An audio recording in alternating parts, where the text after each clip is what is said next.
की, भारत माता की। मंच पर विराजमान भारतीय जनता पार्टी उत्तर प्रदेश के ऊर्जावान नौजवान अध्यक्ष, संसद में मेरे साथी श्रीमान केशव प्रसाद मौर्य जी, श्रीमान रमेश सिंघल जी, सांसद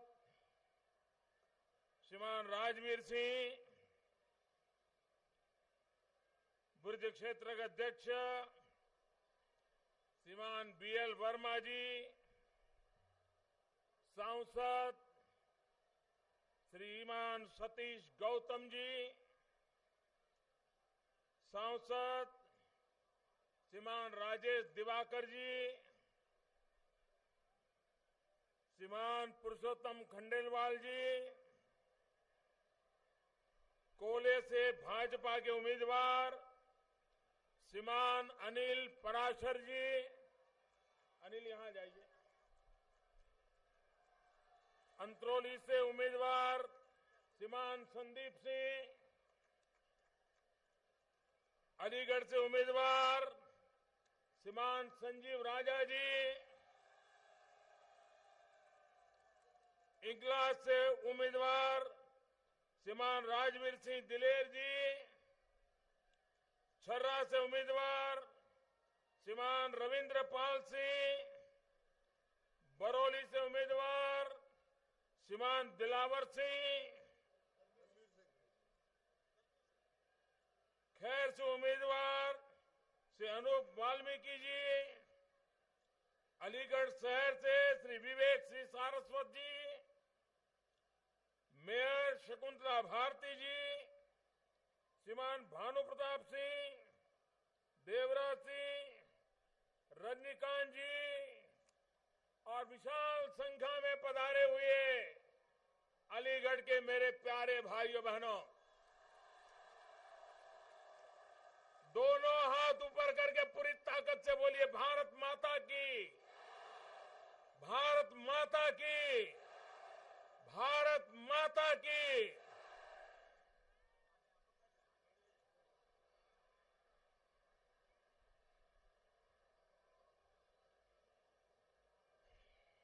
मैं कल भी उत्तर प्रदेश में था, आज दूसरी बार इस महत्वपूर्ण चुनाव अभियान में आप सबके बीच आने का मुझे सौभाग्य मिला है। नरेंद्र और इंद्र दोनों साथ साथ आए।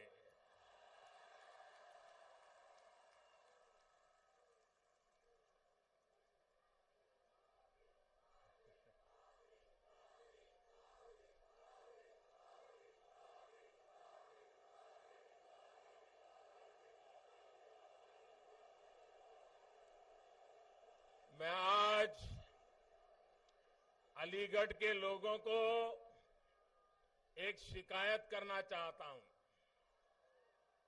करूं? अलीगढ़ के लोग बुरा तो नहीं मानेंगे ना? ये चुनाव का मौसम है, कहीं आप लोग रूठ जाए तो हमारा क्या होगा? शिकायत करूं? बुरा नहीं मानोगे ना? बिल्कुल नहीं मानोगे। देखिए, 2014 में जब चुनाव हुआ लोकसभा का,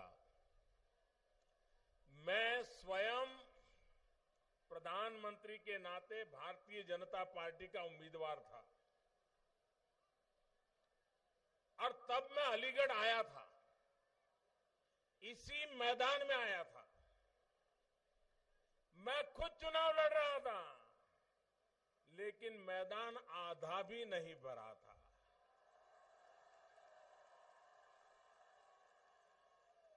और आज मैं देख रहा हूं, जहां मेरी नजर पहुंच रही है, नजर आ रहे हैं। एक प्रकार से ये केसरिया सागर मेरे सामने उफान पर नजर आ रहा है। भाइयों बहनों,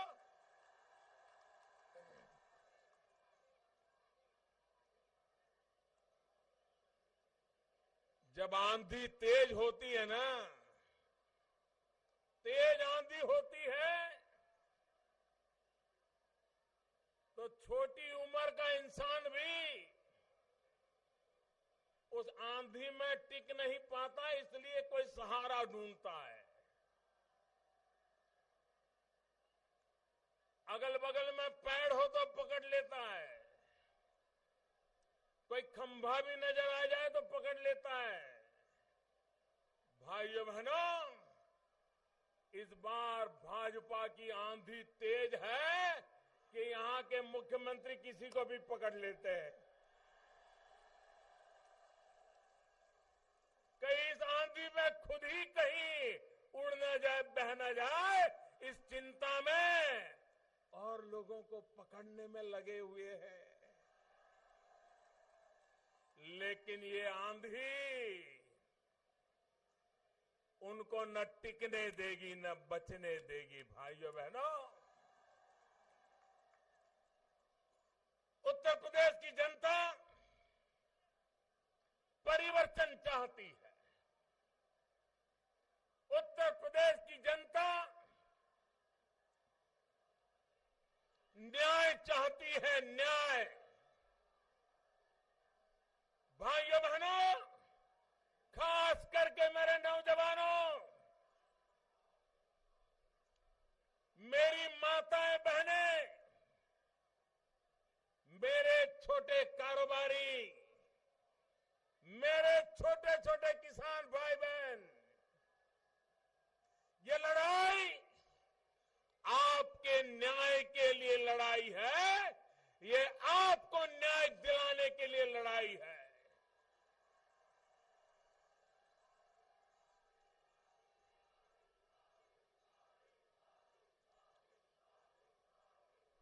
कोई मुझे बताए, दिल्ली में केंद्र में हमारी सरकार बनी, हमने भ्रष्टाचार के खिलाफ एक बहुत बड़ी लड़ाई छेड़ दी।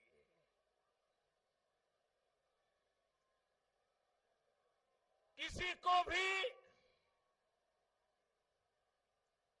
बद इरादे से, किसी भी प्रकार की परेशानी किए बिना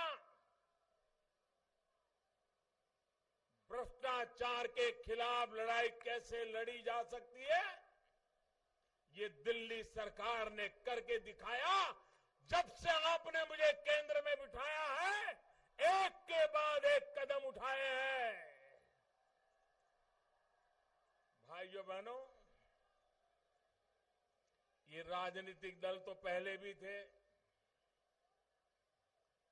2014 के चुनाव में भी थे, लेकिन इन सभी राजनीतिक दलों का गुस्सा अभी जितना नजर आता है, पहले कभी इतना गुस्सा नजर आता था?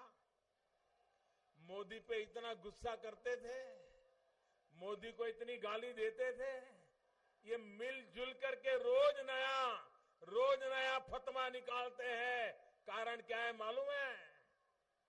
कारण क्या है मालूम है? भाइयों बहनों, मैं ऐसे स्क्रू टाइट कर रहा हूं, ऐसे स्क्रू टाइट कर रहा हूं।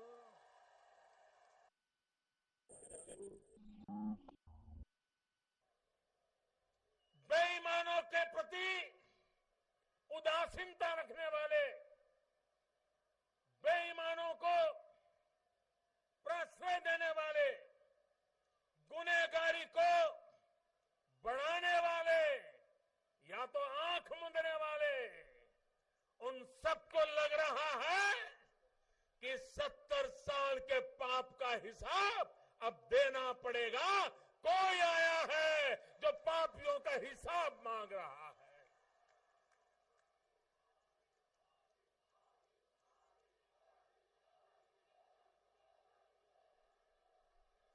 भाइयों बहनों, हमने लोगों को जो सरकार से पैसा मिलता है, स्कॉलरशिप का मिलता होगा, बुढ़ापे में पेंशन का मिलता होगा, और सुविधाओं के लिए मिलता होगा, दिव्यांगजनों को मिलता होगा, वृद्ध माताओं को मिलता होगा। हमने सिर्फ कहा कि बैंक में अकाउंट खोलो और आधार के द्वारा उनको पैसे दो। भाइयों बहनों, ऐसी जगह ध्यान में आई है, ऐसे राज्यों के नाम सामने आए हैं कि जहां बेटी कभी पैदा ही नहीं हुई थी, लेकिन उसका विधवा का पेंशन लिया जाता था। ये चोरी है कि नहीं है? ये गरीब के पैसे लूटने का तरीका है कि नहीं है? हमने आधार और जनधन अकाउंट के द्वारा लोगों को सीधे पैसे देना शुरू किया। अलग अलग योजनाएं अभी तो शुरुआत की है, लेकिन करीब 40,000 करोड़ रुपया, आप कल्पना कर सकते हैं भाइयों बहनों, 40,000 करोड़ रुपया जो हर वर्ष सरकार की तिजोरी से ये चूहे आकर के चुपचाप खा जाते थे, वो 40,000 करोड़ रुपया बचा लिया। ये 40,000 करोड़ गरीब के काम आएगा कि नहीं आएगा? गरीब का भला होगा कि नहीं होगा? मध्यम वर्ग के लोगों का भला होगा कि नहीं होगा? नौजवान के लिए रोजगार बढ़ाएगा कि नहीं बढ़ाएगा? पहले क्या होता था, जो पहुंच पाते थे वो मार ले जाते थे। इन सारी चीजों को मैंने रोक लगा दी। तो मुझ पे गुस्सा होगा कि नहीं होगा? मुझ पे नाराजगी होगी कि नहीं होगी? मोदी को पराजित करने के लिए सारी जमावड़े करेंगे कि नहीं करेंगे? भाइयों बहनों, ये लोग सिर्फ चुनाव जीतने के लिए इकट्ठे नहीं आए हैं, ये इसलिए इकट्ठे आए हैं कि अगर अलग अलग रहे और मोदी का राज्यसभा में भी बहुमत हो गया, तो मोदी ऐसे कानून बनाएगा कि चोर लुटेरों के लिए कोई जगह नहीं बचेगी। इसका डर है भाइयों। लेकिन मैं आपको विश्वास दिलाने आया हूं। आप देखिए, 8 नवंबर रात को 8 बजे टीवी पर आकर के मैंने कहा, 1000 और 500 की नोटें बंद। तूफान मच गया, तूफान। जिन्होंने थप्पे के थप्पे रखे थे, अब उनके लिए मजबूरी आ गई, भाई बैंक में जमा करना ही पड़ेगा,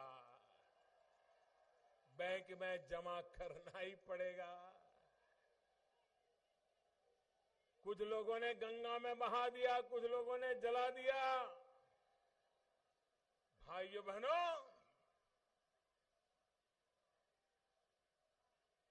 70 साल तक जिस प्रकार से देश को लूटा गया और हजार की नोटों की थप्पियां लगा दी, एक रात में भाइयों बहनों उनको सरकार के शरण आने के लिए मजबूर कर दिया, बैंकों में जमा करने के लिए मजबूर कर दिया गया। अब वो सोच रहे थे कि मोदी ने कोई तैयारी नहीं की है, इसलिए बैंकों में जमा करेंगे तो काला सफेद हो जाएगा।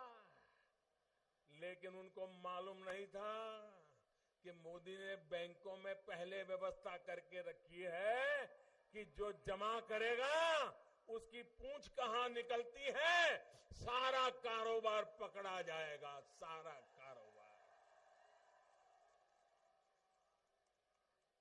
और ये पैसे गरीब के काम आए, ईमानदार के काम आए, देश के नौजवानों का भविष्य बनाने के लिए काम आए। इस काम के लिए हम लड़ाई लड़ रहे हैं भाइयों बहनों। और इसके लिए मैं 125 करोड़ देशवासियों का आभारी हूं कि आपने मुझे जो समर्थन दिया, आपने जो मुझे सहयोग दिया, ये देश दुनिया के सामने सर ऊंचा करके खड़ा हो गया है कि अपनी सपने पूरे करने के लिए 125 करोड़ देशवासी कैसी ताकत दिखाते हैं, ये पूरी दुनिया ने देख लिया है भाइयों। इस ताकत के भरोसे भारत का भाग्य बदलना है। आप मुझे बताइए, ये अलीगढ़, पहले अलीगढ़ के ताले सारे हिंदुस्तान में बिकते थे कि नहीं बिकते थे? अलीगढ़ का ताला एक नाम हो गया था कि नहीं हो गया था? लेकिन पिछले सालों उत्तर प्रदेश में ऐसी सरकारें चली कि अलीगढ़ का ताला अलीगढ़ के ही काम आया। यहां के छोटे छोटे कारखाने सैकड़ों की तादाद में, उसको अलीगढ़ का ही ताला लग गया। सैकड़ों कारखाने बंद हो गए। और बंद क्यों हुए? ये लखनऊ में बैठी हुई सरकार बिजली नहीं दे पा रही थी, बिजली नहीं दे पा रही। भाइयों बहनों,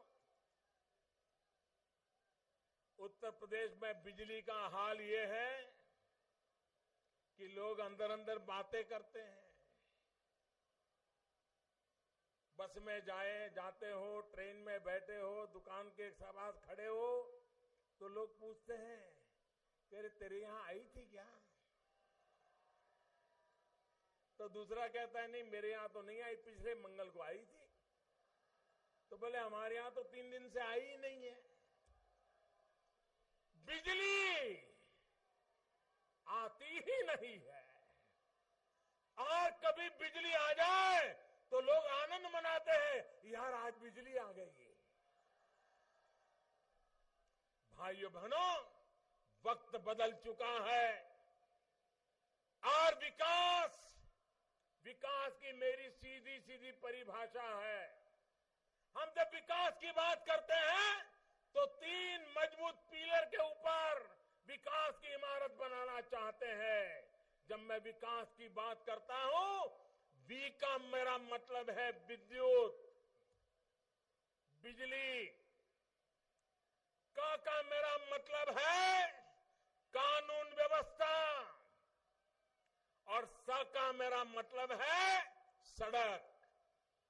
विकास यानी विद्युत, कानून व्यवस्था, सड़क। इन 3 मजबूत पिलर के ऊपर विकास की भव्य इमारत बनाई जा सकती है। अगर बिजली ही नहीं है तो अलीगढ़ के कारखाने बंद होना बड़ा स्वाभाविक है। अलीगढ़ के नौजवानों को रोजगार के लिए अलीगढ़ छोड़ करके शहरों की झुग्गी झोपड़ी में जीने के लिए मजबूर होना बहुत स्वाभाविक है।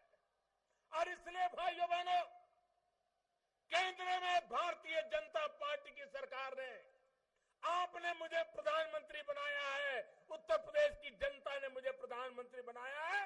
हमने देश के अंदर नौजवान अपने पैरों पर खड़ा हो, इसलिए मुद्रा योजना ले आए। करोड़ों की तादाद में बिना कोई गारंटी नौजवान बैंक से लोन ले सकता है। और लाखों करोड़ों रुपया, कम रकम नहीं,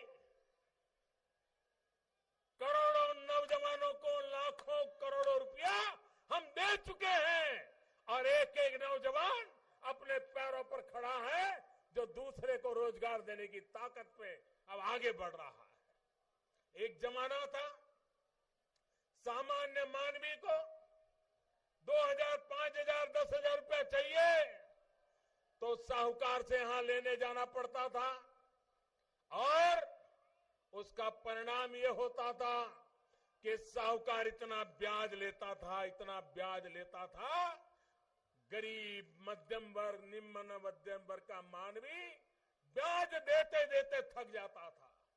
हमने कहा धोबी हो, नाई हो, सब्जी बेचने वाला हो, दूध बेचने वाला हो, किराने की दुकान चलाने वाला हो, छोटे छोटे कपड़ों का कारोबार करता हो, अखबार बेचता हो, सामान्य मानवी हो, उसको भी 50,000 रुपया अगर उसको मुद्रा योजना से चाहिए तो बैंक बिना गारंटी दे देगी। ये काम हमने करके दिखाया और लोगों को लाभ मिला है।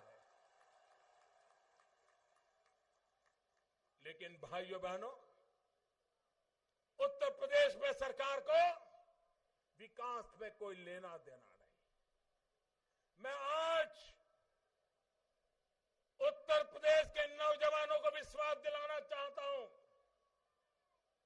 हमने केंद्र में एक निर्णय किया है जिसका अभी केशव प्रसाद जी उल्लेख कर रहे थे। भ्रष्टाचार, नौकरी पाने के लिए नौजवानों से रुपये ऐंठ लिए जाते थे।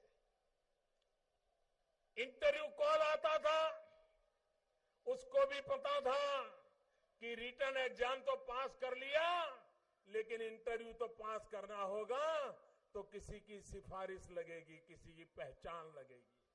वो नेताओं के घर चक्कर काटता था, उनके करते कुर्ते पकड़ता था कि भाई साहब नौकरी दिलवा दीजिए, इंटरव्यू आया है। वो एमएलए के पास ले जाता था, मंत्री के पास ले जाता था, बोली जाती थी और गरीब आदमी अपनी जमीन गिरवी रख करके, अपना मकान गिरवी रख करके, मां अपना मंगलसूत्र गिरवी रख करके बेटे को नौकरी मिले इसलिए रिश्वत देती थी। भाइयों, ये बंद होना चाहिए कि नहीं होना चाहिए? ये नौजवानों से लूटा जा रहा, बंद होना चाहिए कि नहीं होना चाहिए?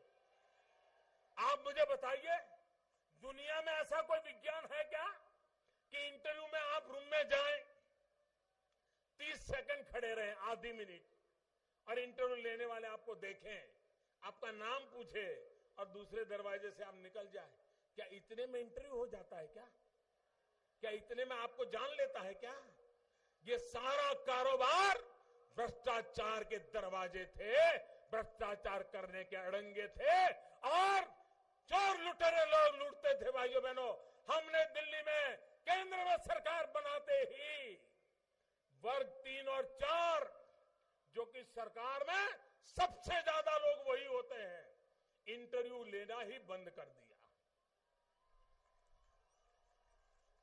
No interview. आपको जितना मार्क्स मिला है कंप्यूटर में डाल दो, कंप्यूटर तय करेगा कि जो पहले 2000 लेने हैं तो वो कौन है, ऑर्डर भेज दो, नौकरी पे लगा दो। भ्रष्टाचार गया कि नहीं गया? भाई भतीजावाद गया कि नहीं गया? जातिवाद गया कि नहीं गया? मेरा तेरा गया कि नहीं गया? रुपये बचे कि नहीं बचे? भाइयों बहनों, एक निर्णय करोड़ों करोड़ों की जिंदगी बना देता है। ये काम दिल्ली में, केंद्र में भारतीय जनता पार्टी की सरकार कर सकती है, उत्तर प्रदेश क्यों ना करे? मैंने उत्तर प्रदेश सरकार को बार बार कहा कि भ्रष्टाचार के दरवाजे बंद करो, लेकिन इसके लिए तो समाज के प्रति समर्पण का भाव जरूरी होता है, तब जाकर के होता है। आप मुझे बताइए,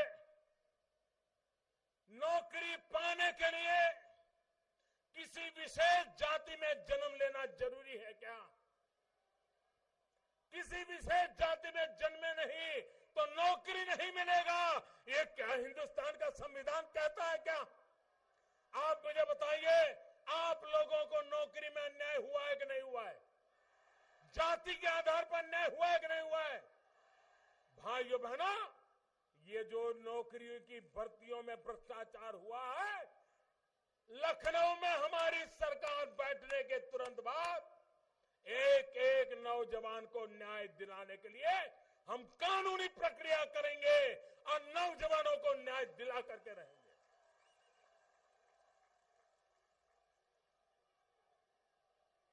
देश ऐसा नहीं चल सकता है।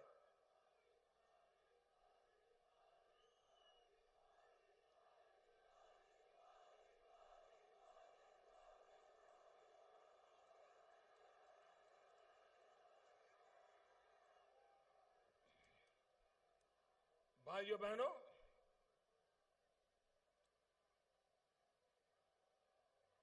आप मुझे बताइए, उत्तर प्रदेश में सूरज ढलने के बाद, मैं उस हिंदुस्तान की बात कर रहा हूं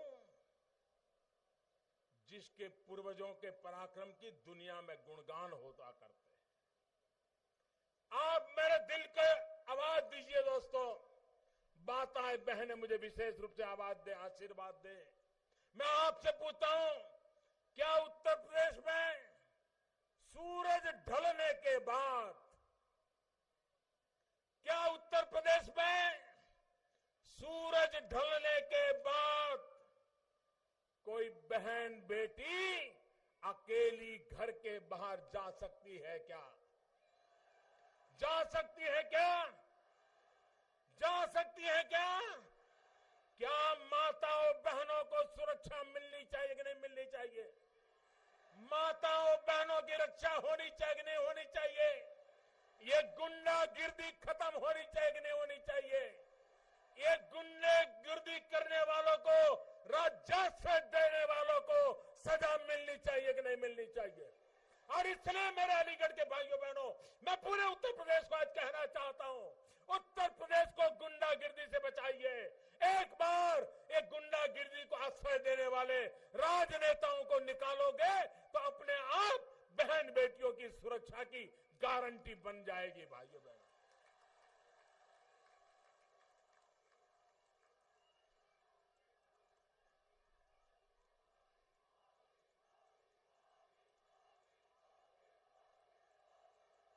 और जो परेशान होता है वो पुलिस थाने में भी जाने की हिम्मत नहीं करता है।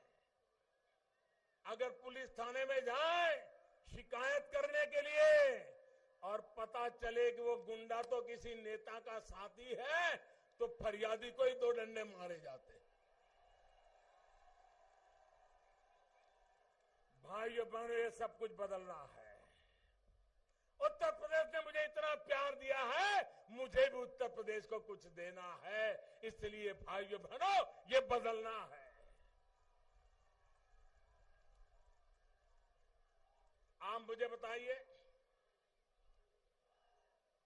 पहले गैस का चूल्हा लेना हो, घर में गैस का कनेक्शन लेना हो, तो आप मुझे बताइए मिलता था क्या? करप्शन होता था कि नहीं होता था? बिचौलियों को पैसे देने पड़ते थे कि नहीं देने पड़ते? भाइयों बहनों, हमारे देश में करोड़ों माताएं लकड़ी का चूल्हा जला करके खाना पकाती है, और लकड़ी का चूल्हा जला करके खाना पकाती है। उसके शरीर में 400 सिगारेट का धुआं एक दिन में उस मां के शरीर में जाता है। क्या गुनाह है इन मां बहनों का जो अपने बच्चों को खाना पका करके दे, लेकिन लकड़ी का चूल्हा जलाने से 400 सिगरेट का धुआं उनके शरीर में जाए और उनको बीमारी का शिकार होना पड़े। भाइयों बहनों, एक जमाना था लोकसभा राज्यसभा के सदस्यों को गैस की 25 कूपन मिलती थी और वो कूपन से गैस कनेक्शन लेने के लिए एमपी के यहां लोग कतार लगा देते थे, मंत्री के यहां कतार लगा देते थे। केंद्र में जब से हमें आपने बिठाया है, हमने कहा कोई कतार वतार नहीं लगेगी, ये गैस का कनेक्शन घर जा करके मिलेगा।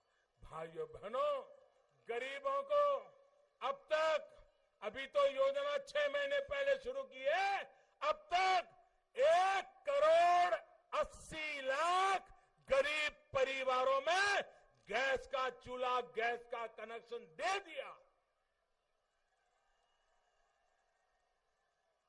अगर बदलाव लाना है तो लाया जा सकता है। ये उत्तर प्रदेश में जब मैं हिसाब किताब करता था तो मैंने भारत सरकार में पूछा कि हिंदुस्तान में कितने गांव हैं जहां आजादी के 70 साल के बाद भी बिजली का खंभा भी नहीं पहुंचा है, बिजली का तार भी नहीं लगा है, बिजली का एक लट्टू भी नहीं है, कितने गांव है। भाइयों बहनों, 18,000 गांव ऐसे मिले जो 18वीं शताब्दी में बिना बिजली को जिंदगी गुजारा करते थे। 21वीं सदी में हिंदुस्तान के 18,000 गांव बिना बिजली को 18वीं शताब्दी की तरह जिंदगी गुजारा करते थे। और किसी राजनेता को परवाह नहीं थी, किसी सरकार को परवाह नहीं थी, क्योंकि वो तो वोट बैंक नहीं थी उनकी, क्योंकि वो बिखरे हुए गांव थे, वो क्या बिगाड़ लेते चुनाव में, इसलिए किसी को परवाह नहीं थी।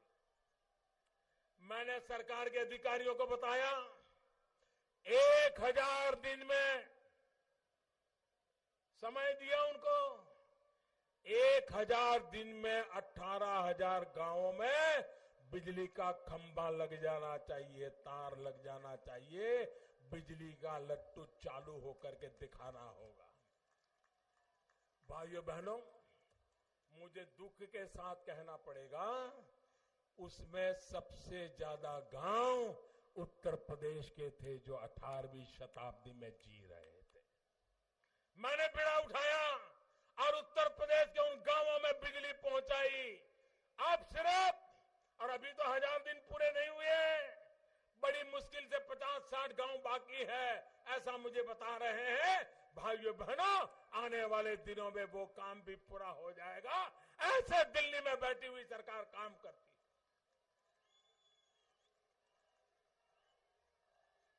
मेरे किसान भाइयों बहनों,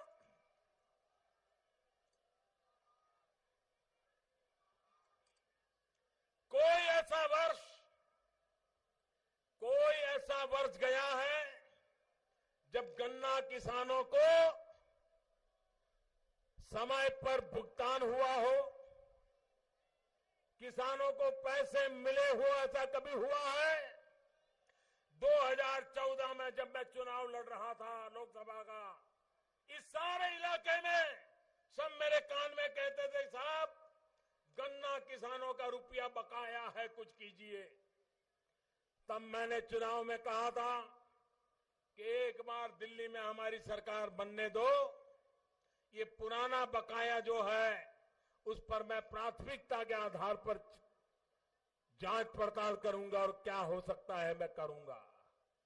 भाइयों बहनों, जिस दिन दिल्ली में हमने शपथ लिया, 22,000 करोड़ रुपया, गन्ना किसानों के 22,000 करोड़ रुपया बकाया था। भाइयों बहनों, हमने अलग अलग योजनाएं बनाई और हमने तय किया हम मिल वालों को पैसे नहीं देंगे, हम सीधा किसान के खाते में पैसा जमा करेंगे। 32 लाख किसानों के खाते में सीधा पैसा जमा कराया और करीब करीब 95% से ज्यादा भुगतान कर दिया। मैं जरा पूछना चाहता हूं अखिलेश जी की सरकार को, क्या कारण है अभी भी आपके निकट जो चीनी मिले हैं, अभी भी कुछ किसानों को भुगतान क्यों नहीं करती है? उन चीनी मिल वालों से आपका क्या नाता है?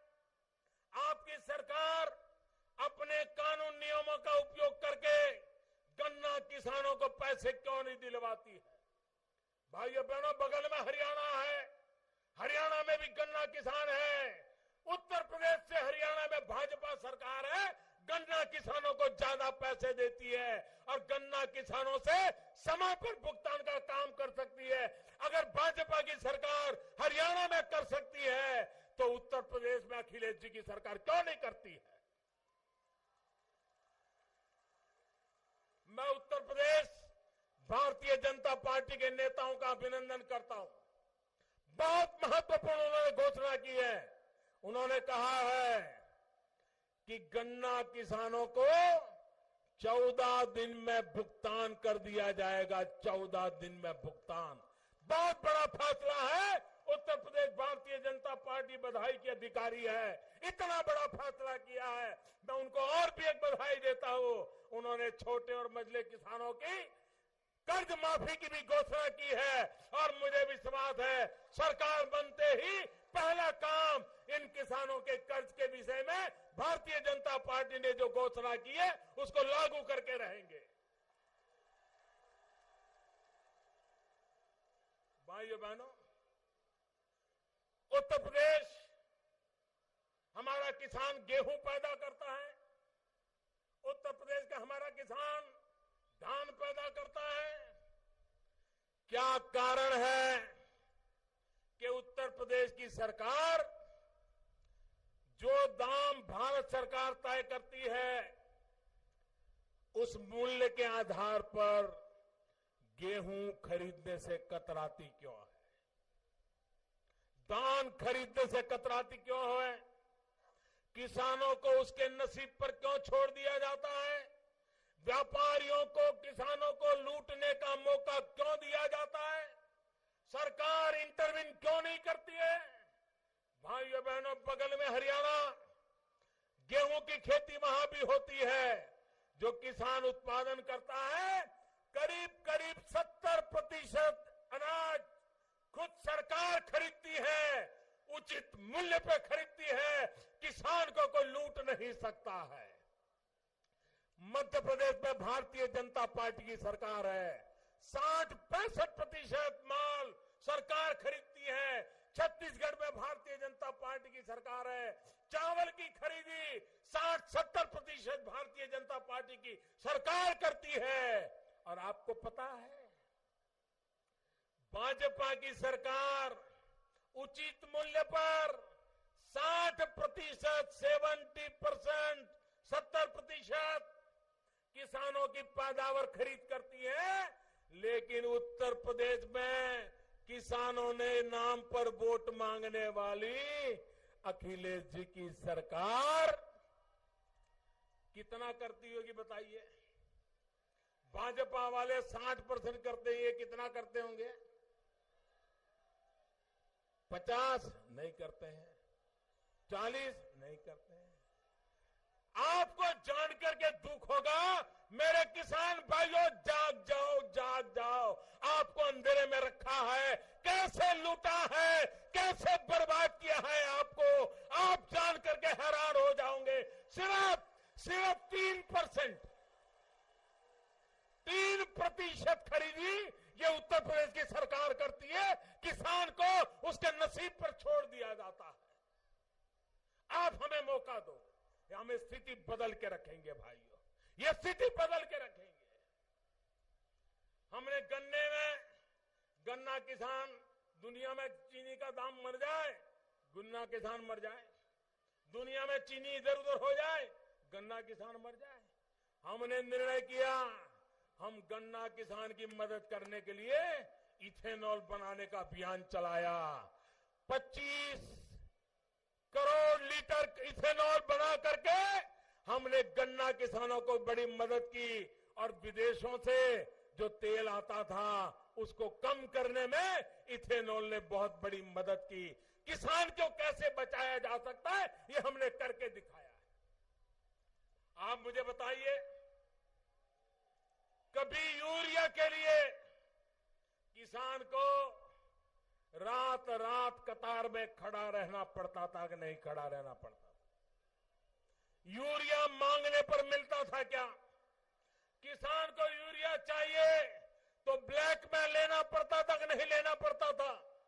और किसान दुकानदार के यहां खड़ा हो जाए तो पुलिस आकर के लाठियां मारती थी कि नहीं मारती थी? भाइयों बहनों, ये इसलिए होता था कि यूरिया की चोरी होती थी। नाम तो किसान का होता था, लेकिन यूरिया केमिकल के कारखानों में रॉ मटेरियल के रूप में चला जाता था। किसान को यूरिया नहीं मिलता था और काला बाजारी करने वाले, काले धन का उपयोग करने वाले किसानों को काले बाजारी में यूरिया खरीदने के लिए मजबूर करते थे। हमने आके एक बड़ा महत्वपूर्ण काम कर दिया। हमने यूरिया का निम कोटिंग कर दिया।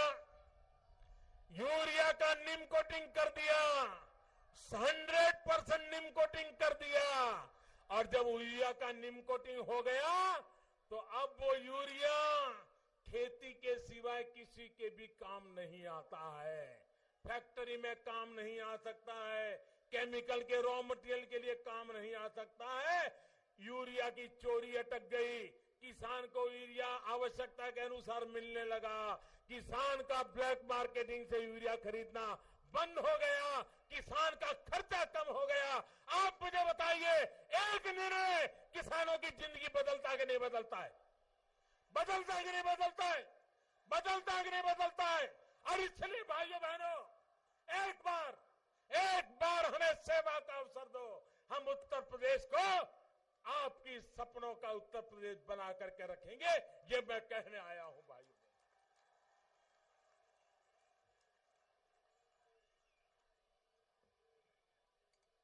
भाइयों बहनों,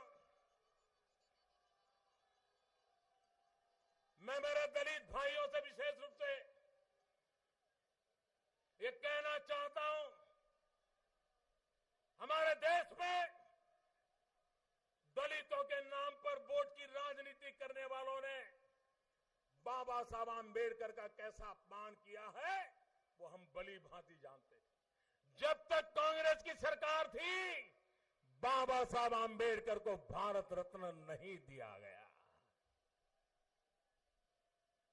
कांग्रेस को कोई अधिकार नहीं है और कांग्रेस को साथ देने वालों को भी बाबा साहब के नाम पर राजनीति करने का कोई हक नहीं बनता है। भाइयों बहनों, हमने आकर के बाबा साहब आंबेडकर के पंचतीर्थ का निर्माण किया है। बाबा साहब आंबेडकर के पंचतीर्थ का निर्माण जहां जहां भारतीय जनता पार्टी को सेवा करने का अवसर मिला है, हमने करके दिखाया। मऊ, जहां बाबा साहब आंबेडकर का जन्म हुआ था, जब तक मध्य प्रदेश में भाजपा की सरकार न बनी, उस बाबा साहब आंबेडकर के जन्म स्थान को उपेक्षित कर दिया गया था। कोई पूछने वाला नहीं था। आज बाबा साहब आंबेडकर का महू में एक भव्य तीर्थ क्षेत्र बनाने का काम भारतीय जनता पार्टी की सरकार ने किया है। भाइयों बहनों, लंदन में जहां बाबा साहब आंबेडकर की पढ़ाई हुई थी, वो मकान हराजी हो रही थी, बिक्री हो रही थी, बोली जा रही थी। हमने पहुंच गए, महाराष्ट्र सरकार में भाजपा की सरकार बन गई और हमने फैसला कर लिया, जिस धरती पर बाबा साहब आंबेडकर ने पढ़ाई की थी, वो मकान बिक्री नहीं करने दिया जाएगा, उसकी नीलामी नहीं होने दी जाएगी। सरकार खुद खरीदेगी। लाखों करोड़ों रुपया खर्च करके वो मकान ले लिया गया और लंदन में भी बाबा साहब आंबेडकर का तीर्थ क्षेत्र बनाने का काम हमने करके दिखाया। नागपुर में जहां बाबा साहब आंबेडकर जी ने दीक्षा ली थी, चैत्य भूमि बाबा साहब आंबेडकर में जहां बुद्ध की दीक्षा ली थी, उस भूमि को भी भव्य स्मारक बनाने का अवसर भारतीय जनता पार्टी की सरकार आई तब मिला। मुंबई में जहां बाबा साहब आंबेडकर की अंत्येष्टि हुई थी, उस भूमि को, इंदु मिल की जमीन हमारे दलित भाई कितने ही दशकों से मांग कर रहे थे, लेकिन सरकारें मानती नहीं थी। केंद्र में आपने मुझे बिठाया, हमने मुंबई में जहां बाबा साहब आंबेडकर की अंत्येष्टि हुई थी, उस चैत्य भूमि के अंदर हमने जहां अंतिम संस्कार हुआ था, वहां पर हमने भव्य स्मारक बनाने का प्लान कर दिया।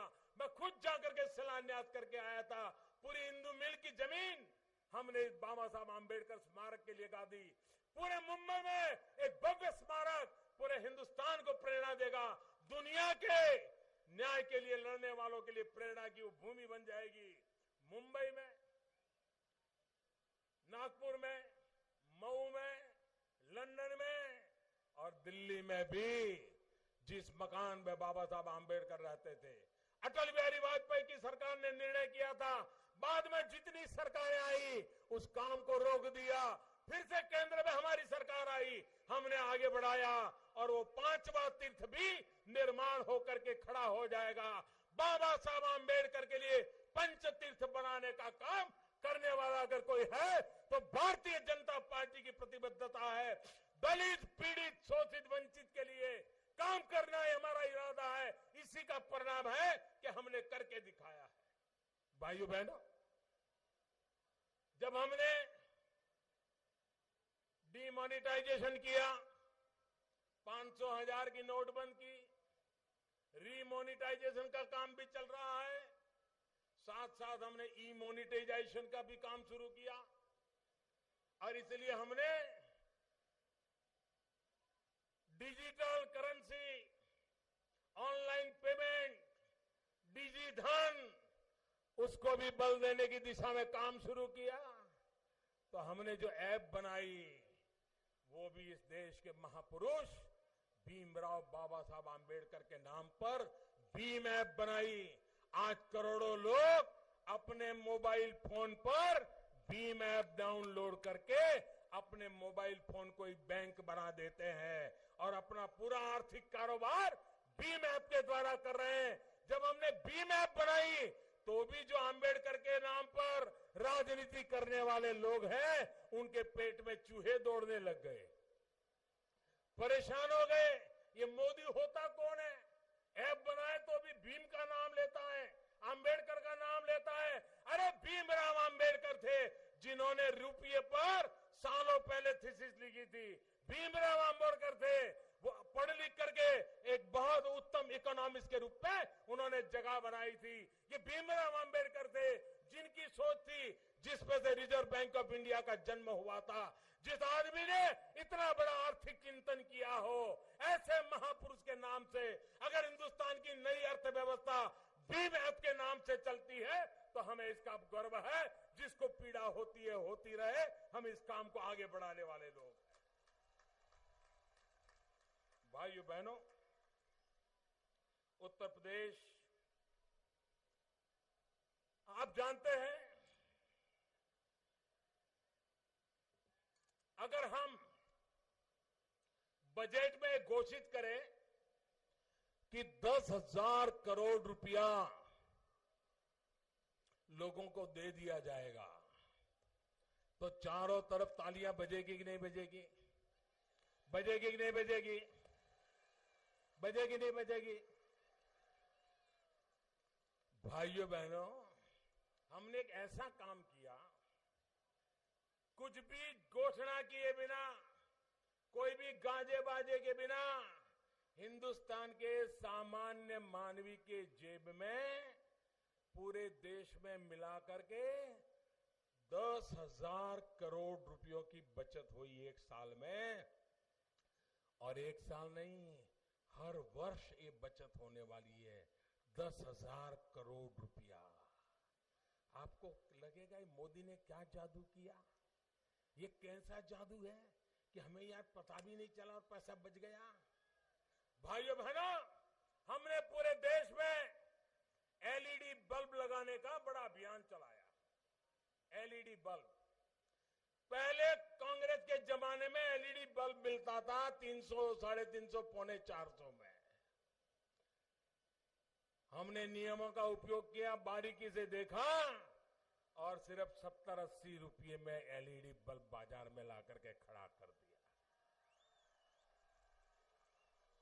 और जिसके घर में बिजली का उपयोग होता था, जिसने भी एलईडी बल्ब लगाया, पहले जितना बिल आता था, किसी का उससे आधा हो गया, किसी का 60% हो गया, किसी का 65% हो गया, हर महीना बिल बचने लगा। जिसने एलईडी लगाया है उन सबका बिल बचने लगा है, और जिन्होंने नहीं लगाया है उनको मैं कहता हूं घर में लट्टू बदल दीजिए, एलईडी लगा दीजिए, बच्चों को दूध पिलाने का पैसा ऐसे ही बच जाएगा। काम ऐसे होता है, जनता पर कोई बोझ न पड़े, बिजली भी बचे, पैसे भी बचे, अच्छी ऊर्जा भी मिले, ये काम करना, उस दिशा में हमने काम किया, वो करके दिखाए हैं। भाइयों बहनों, उत्तर प्रदेश दंगा जैसे रोज का कारोबार हो गया है। आप मुझे बताइए भाइयों बहनों, ये दंगे बंद होने चाहिए कि नहीं होने चाहिए? ये मार काट बंद होनी चाहिए कि नहीं होनी चाहिए? भाई से भाई को लड़ाना बंद होना चाहिए कि नहीं होना चाहिए? सुख चैन की जिंदगी जीने के लिए हर एक को अवसर मिलना चाहिए कि नहीं मिलना चाहिए? भाइयों बहनों, आपको भी जान करके हैरानी होगी, दुनिया भी चौंक जाएगी, और अगर हिंदुस्तान में कोई लोग ये टीवी पर मेरा भाषण सुन रहे होंगे, वो भी चौंक जाएंगे। ये राजनेताओं ने उत्तर प्रदेश की गुंडागिर्दी को पोसने वाली सरकारों ने क्या किया है?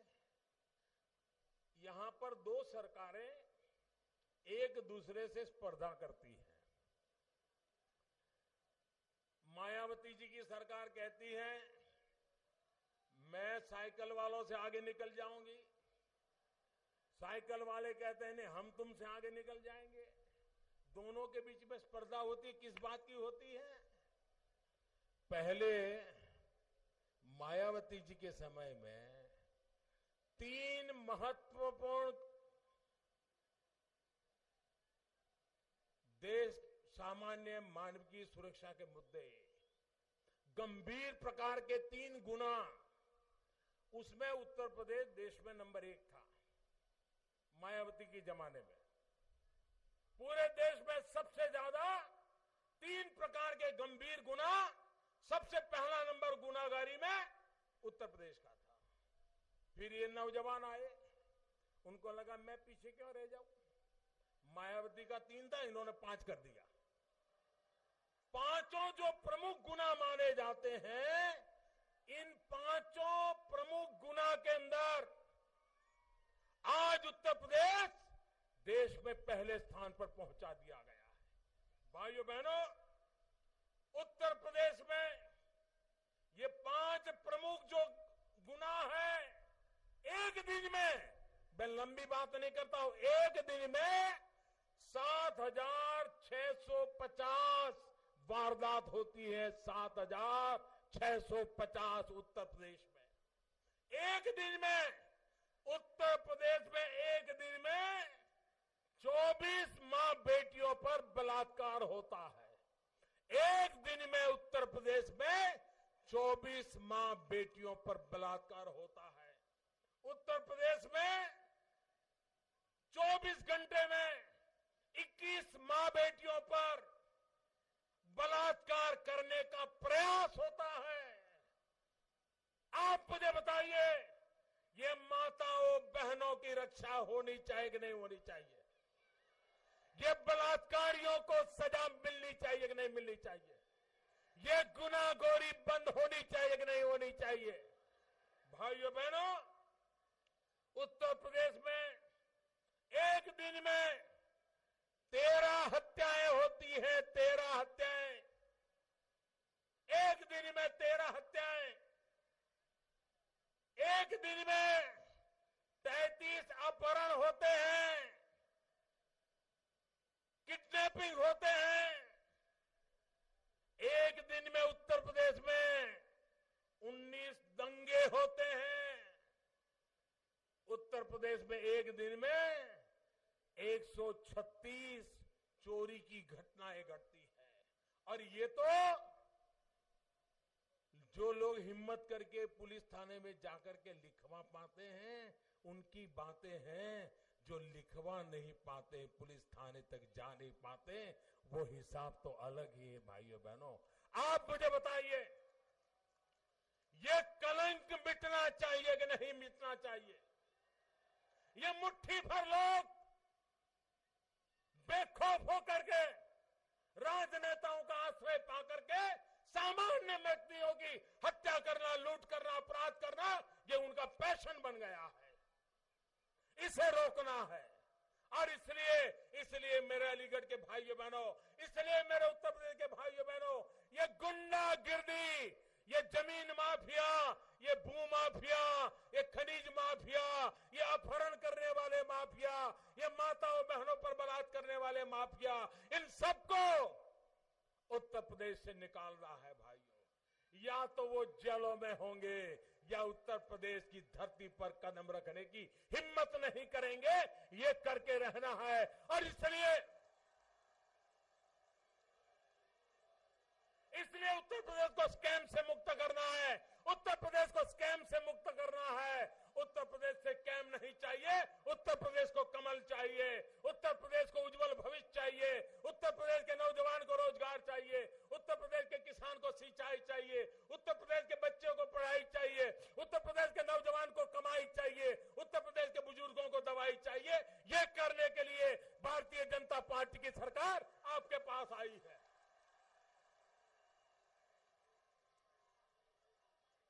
भाइयों बहनों, इतनी बड़ी मात्रा में ये आपकी मौजूदगी बता रही है। कोई किसी को भी गले लग जाए, ये आंधी उनको बचा नहीं सकती है। ये आंधी उनको उखाड़ करके फेंक देगी। ये आंधी उनको उखाड़ करके फेंक देगी। उनके पापों के कारण उनको जाना है। उन्होंने उत्तर प्रदेश को लूटा है, इसलिए जाना है। उन्होंने उत्तर प्रदेश की बहन बेटियों को बलात्कारियों से बचाया नहीं, इसलिए उनको जाना है।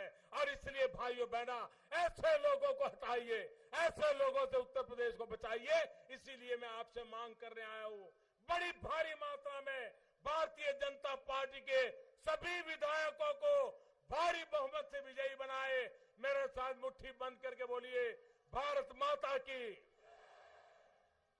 पूरी ताकत से बोलिए, भारत माता की, भारत माता की, भारत माता की। बहुत बहुत धन्यवाद।